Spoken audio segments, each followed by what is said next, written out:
상암동 김반장. 2주에 한 번 만나는 상암동 김반장 김경일 회계사 나오셨어요. 어서 오세요. 네, 반갑습니다. 저는 안 반가워요.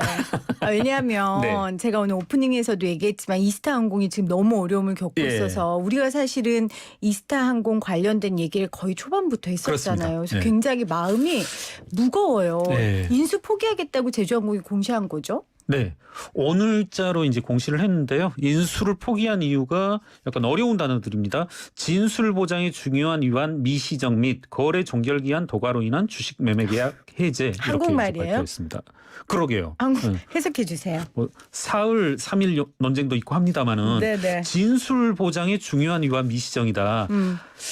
아직 정확히 알려진 바는 없는데요. 이 자리에서 이제 생생경제에서 이제 PD님과 말씀을 나눴던 건데 이게 지금 여러 가지 체불임금을 둘러싼 이스타항공 사측과 그리고 제주항공 이상직 일가와의 핑퐁이 계속되고 있는데 이게 이러기 위해서는 뭔가 특약이 있을 거다. 주식 매매 계약에 부수되는 매매 특약이 있을 것이고 이게 공개하는 게 필요하다. 전혀 알려진 바가 없다. 그리고 이후에 뭐 열흘 정도 지나서 언론 보도에서 고용 및 뭐 구조조정과 관련한 특약이 있었던 것으로 보인다. 네. 이와 같은 보도도 있었는데요. 마찬가지 저도 역시 그렇게 생각하고 있습니다. 고용이라든가 구조조정에 따른 특약이 있었고 그것이 미이행됐다는 이유로 즉 제주항공 측은 이스타항공 측에 야 너희 지금 직원이 총 1,600명인데 몇 명을 잘라가지고 와라. 그래야 우리가 인수합병을 할 수 있을 것 같다. 이와 같은 특약을 제시하고 그것이 지금 현재로 이행되지 않고 있어서 계약이 체결되지 않았나 이렇게 추측해 봅니다. 인수를 포기한 이유가 진술 보장의 중요한 위반 미시정인데 네. 우리 회계사님이 그때 우리가 방송에서 분명히 추측이고 개인의 의견이지만 말할 수 없는 특약이 있을 것이다. 그리고 네. 그 특약이 아마 구조조정에 대한 거 아니겠냐 예. 그렇게 주장을 하셨어요. 그리고 저희가 이스타항공 노조위원장 인터뷰했을 때 네. 위원장께서도 그런 심증 어린 말씀을 하시더라고요. 예. 아 너무 마음이 아파요. 예, 그렇습니다. 저도 뭐 사건 초기부터 이렇게 노동조합 분들과도 뭐 그 여러 차례 그리고 여러 곳을 뭐 민주당 사압 그리고 이스타항공 앞 뭐 심지어 제주항공 앞 청와대 앞에 가서 시위를 하고 있는데요. 좀 너무 마음이 아프고 좀 개인적으로는 화가 많이 치밀어 오릅니다. 뭐 약간 울컥해서 하는 말씀을 드리자면 전태일 열사가 돌아가신 지 올해로 50년이 됐습니다. 그리고 전태일 열사가 남긴 말씀 중에 하나가 나에게 대학생 친구 하나 있었으면이었거든요. 저는 이게 지금 좋다 이겁니다. 인수합병 좋다 이거고 다 좋은데 지금 이분들이 거리로 나서고 나앉을 수밖에 없는 이유 중에 가장 큰 건 체불임금이거든요. 네. 임금이 밀리고 있단 말입니다. 2월 이후로 임금을 못 받고 있어요. 다들 가정에서는 생계를 책임지고 있는 가장들인데 이분들이 지금 5개월, 6개월째 임금을 못 받고 있다. 하루하루가 지금 어떻게 될지 모르시는 거거든요. 저는 50년 전에 전태일 열사가 대학생 친구 하나 있었다면이라고 한다면 지금 이분들에게 제대로 된 국회의원 친구 한 명 있었으면 이거 해결됩니다. 제가 정치적 수사를 말하는 게 아니라 이 체불임금에 관해서는 여러 가지 법적 제약이 있고 형벌도 강한 것으로 알고 있습니다. 네. 누구든지 마음만 먹으면 이거 해결돼야 되거든요. 저 체불임금에 관해서 이렇게 오랜 기간 동안 문제가 되고 한 사례를 들어본지 못했습니다. 제가 이스타항공 노조위원장하고 인터뷰하면서 제가 마지막에 위원장님 죄송하지만 생계는 지금 어떻게 하고 계세요? 네. 여쭸거든요. 또 굉장히 와이프한테 굉장히 미안해하는 마음을 전하셨어요. 그래서 지금 근데 국토부에서는 이스타항공 측에 플랜 B를 준비해라라고 얘기하더라고요. 저는 국토부에서 플랜 B를 준비한다는 얘기인 줄 알았는데 준비해라라고 얘기를 해서 이스타항공이 지금 근데 올해 1분기 자본총계가 1,042억 원? 그러니까 이미 완전 마이너스, 이미 완전 자본 잠식 상태인데 어떻게 이게 자력을 회복이 불가능할 텐데 플랜 B를 어떻게 세울 수 있을까 싶어요. 그러게요. 그러니까 뭐 여러 가지 우선은 자꾸 체불임금에 대해서 체불임금 나아가서 이제 미지급금에 대한 여러 가지 이제 설들이 오고 가고 그것을 마치 인수합병의 중요한 어떤 그 인수합병이 실패한 사유로 내밀고 있는데 제가 아는 범위 내에서 그리고 이 방송을 듣고 있는 뭐 회계 전문가분들 다 한번 생각을 해보십시오. 미지급금이라고 하는 건 기업 가치에 영향을 미치지 않거든요. 이미 딜이 끝나고 실사조차도 끝난 시점에서는 미지급금이 딜에 영향을 미친다. 이건 있을 수 없고 뭐 상식에 회계 전문가들이 가지고 있는 상식에는 지식에는 절대 반하는 내용입니다. 네, 자꾸 네. 엉뚱한 것으로 이제 사태를 호도하지 말고 그리고 국토부라든가 그리고 민주당이 사건 해결에 진정한 의지를 가지고 있다라면 우선은 체불임금은 어떤 식으로든 해결해야 된다. 살아야 되니까. 예. 그리고 네. 그걸 해결할 수단은 많을 거다. 예. 알겠습니다. 저희가 초반부터 이 문제에 대해서 상암동 김반장과 함께 목소리를 높였기 때문에 저희가 책임감 갖고 이 문제는 계속해서 주시하도록 하겠습니다. 자, 다음 조사를 제가 부탁드린 게 네. 최근에 아파트 한 동을 매입한 사모펀드가 있어서 아주 화제가 되고 있어요. 예, 이게 그렇습니다. 운용회사가 한 거죠. 투자회사가. 흔히 화제가 되고 있는 이제 사모펀드이죠. 이지스 이제 사모펀드라는 곳에서 네. 강남에 소재하는 아파트 한 동을 매입해서 여러 가지 화제가 됐고요. 몇몇 언론 보도들에서는 이것이 그간의 부동산 규제를 부동산 세법의 강한 뭐 세율이라든가 이런 것들을 회피하기 위한 수단으로 네. 사용되었다 이런 보도들이 이제 연달아 나오고는 있습니다. 그러면 언론에서 지적하는 부동산 규제 회피를 위해 조성된 펀드라는 게 팩트가 맞습니까? 뭘 어떻게 회피하겠다는 거예요? 저 역시 좀 그 부분을 좀 눈여겨 보고 있는데요. 그게 과연 될까? 이게 지금 오늘 다른 기사 하나가 있더라고요. 일반적인 기조와는 다른 기사가 하나 있던데 그 기사에 따르면 이제 내용은 지금 사모펀드 이지스 자산운용이라고 하는 곳이 아파트 한 동을 매입했는데 최근에 강화된 부동산 규제를 전혀 피할 구석이 없다. 그건 당연하죠. 예, 그렇습니다. 제가 알고 있는 세법 지식으로 봐도 이지스 자산운용이 현행 바뀐 부동산 규제를 피할 수 있는 길은 없어 보입니다. 예.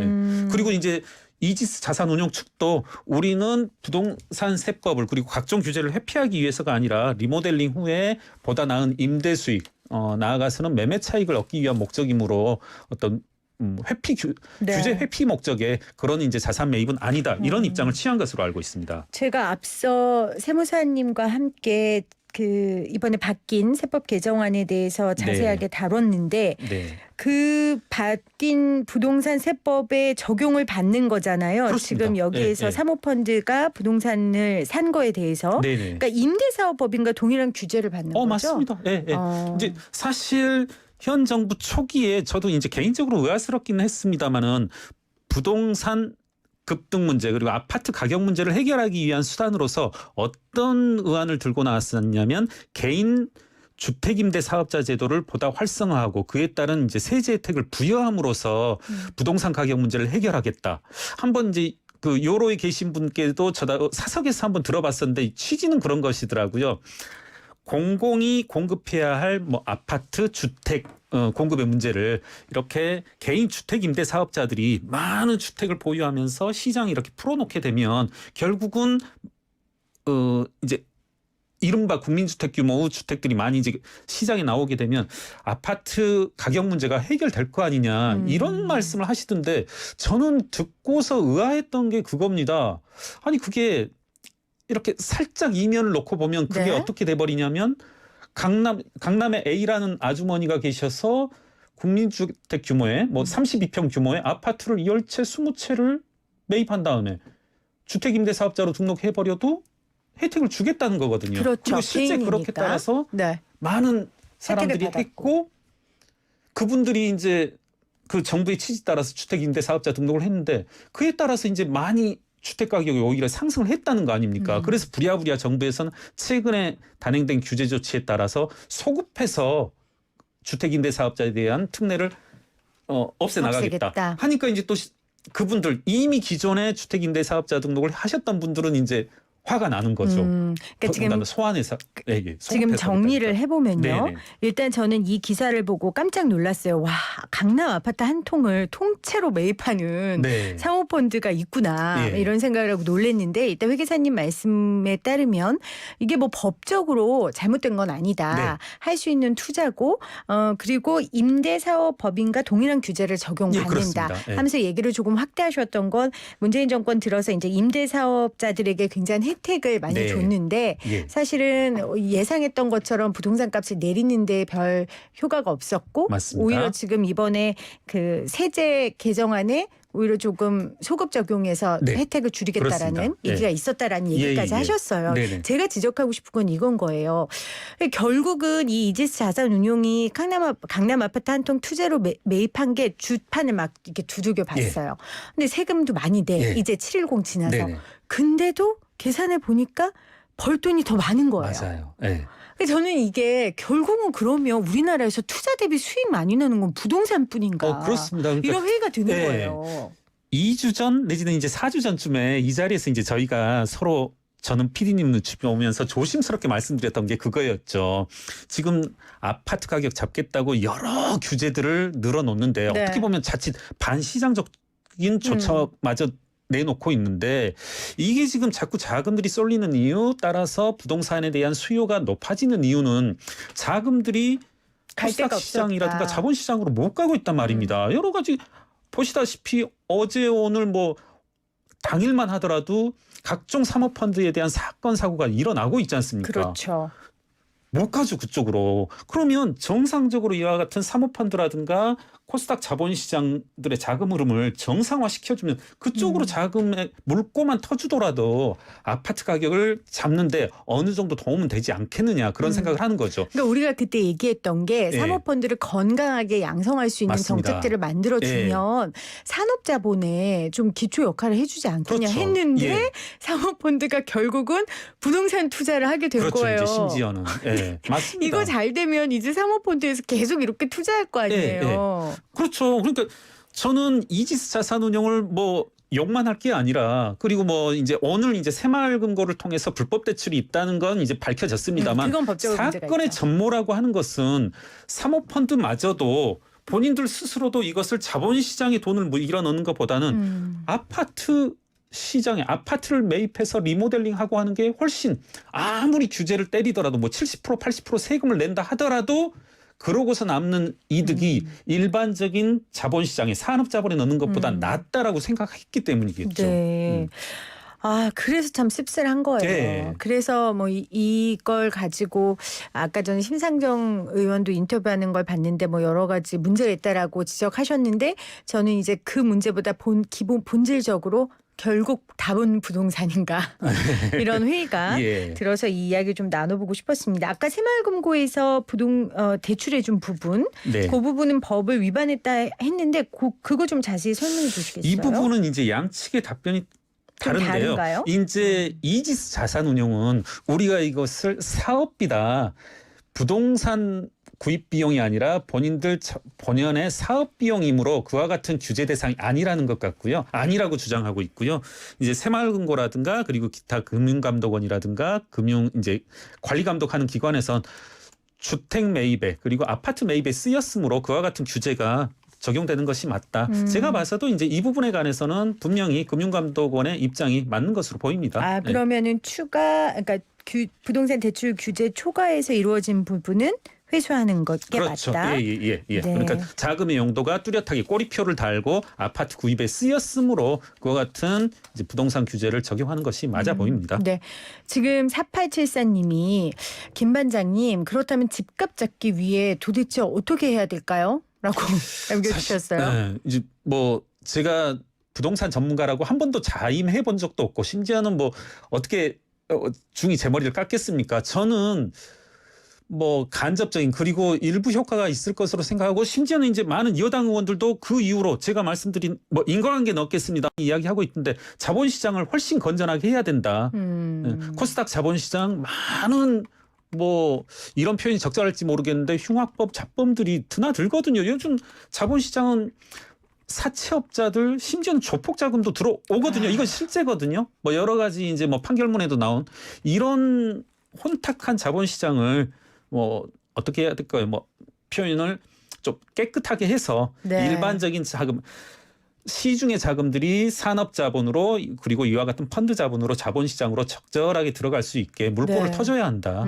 그렇지 않고서는 힘들다. 아파트 값을 잡기 위한 노력들이 대중적인 요법에 그치지 않을까 이렇게 추측합니다. 그러니까 개인 투자를 하는 사람들을 계속 막는 방법으로는 한계가 있고 네. 결국은 그 투자자들이 돈이 될 수 있는 다른 물꼬를 터주는 게 중요하다. 그게 건강한 자본주의 시장이고요. 예.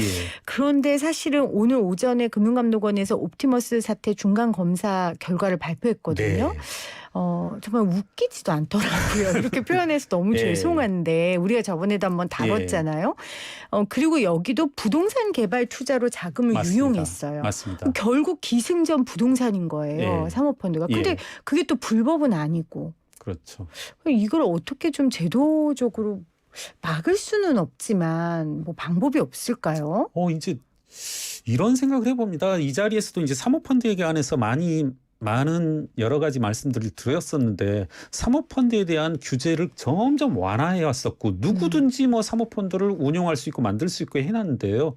사모펀드 시장이라는 게 결국은 전문가들이 금융당국의 규제를 적게 받고 덜 받고 심지어는 거의 안 받는 상황 속에서 전문가들 니들끼리 한번 해봐라는 49명 이하로 모여가지고 니들끼리 잘해봐라 하는 거거든요. 근데 이 시장이 아무런 규제도 최소한의 어떤 뭐 금융 허들은 지식 있어야죠. 예, 네. 그렇습니다. 그리고 어떤 경력이라든가 이런 검증도 없이 선수들끼리 모이라고 해놓으니까 오만 사람들이 다 모인 거죠. 진짜 선수들이 모인 그렇죠. 거죠. 예, 전과자들, 자본시장에 뭐 전과자들이라고 하면 사채업자들, 아까도 말씀드렸지만 초폭자금들도 들어오거든요. 그렇군요. 예, 그건 난장판이 되는 거죠. 지금 4396님은 사모펀드는 기업 투자가 우선해야죠. 부동산은 법인 투자는 금지해야 됩니다. 이렇게 말씀 주셨고 8696님은 지금 방송 듣고 있는데 회 기사님 말씀하시면서 울컥하시는 게 느껴지네요. 아마 아까 우리가 이스타항공. 예.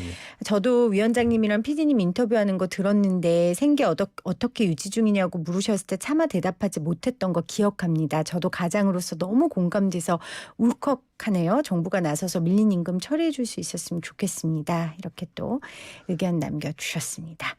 자, 오늘도 네. 하실 말씀 많으신 거는 이기하시고요. 오늘도 다양한 사건들 조사해 오시느라 고생하셨어요. 상암동 김반장의 김경률 회계사였습니다. 고맙습니다. 예, 감사합니다. 광명의 중심